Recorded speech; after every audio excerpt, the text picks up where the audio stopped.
May isang lihim na sangkap na muling magpapalipad kay Manny Pacquiao patungo sa WBC welterweight throne kontra kay Mario Barrios sa gabi ng July 19. At hindi ito ang bilis ng kanyang reflexes kundi ang nananatiling pamatay na suntok na bumuo ng 8 dibisyong alamat. Ayon kay dating world champion Jerwin Ancajas, na halos maghapon nang nakasama si Pacquiao sa Griffith Park, Pan Pacific Park at sa Wildcard Boxing Club, kitang-kita pa rin niya ang mismong puwersang iyon.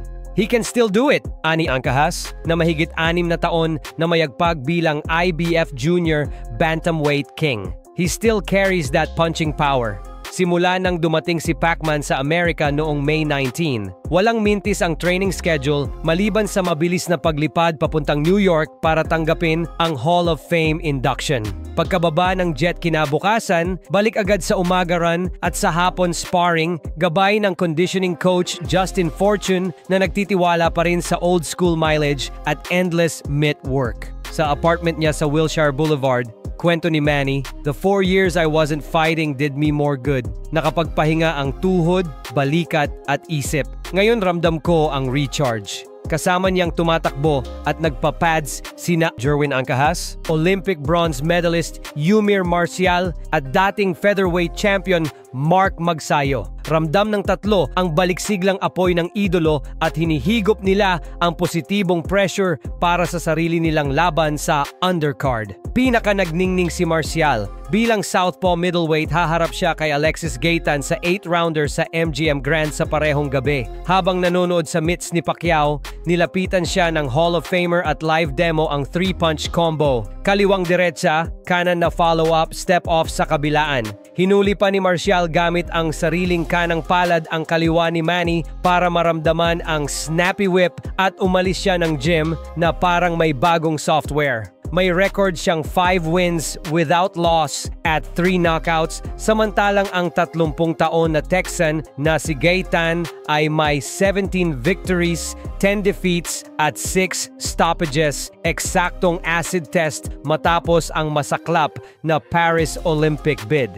Hindi rin nagpapahuli si Magsayo na pinahihinog uli ang overhand right at si Ancajas na binabalik ang signature body attack. Kapwa nila pinapakinabangan ang libreng masterclass tuwing bago umuwi si Pacman ay nagbabahagi ito ng ring generalship, ang tamang angle shift at exit bago dumating ang counter. Sa kabilang kampo sa San Antonio, puspusan din ang paghahanda ni Barrios. May 29 wins at 18 knockouts. Halos 6 na talampakang taas at batang-bata kumpara sa 46 anyos na susunggab sa kanya. Subalit kahit may bentahe sa edad at ranggo, hindi maikakaila ng mga insider na mag-iiba ang timpla kapag tumama ang kaliwa ni Manny. Maging ang rangy sparmate niyang si Saul Bustos, may 15 wins at 8 knockouts, ay napailing at bumati na lang ng good luck kay Barrios pagkatapos maramdaman ang kombinasyon ng lakas at bilis ni Pacquiao. Para kay Sean Gibbons, ang boss ng MP Promotions, perfect storm ang paghalo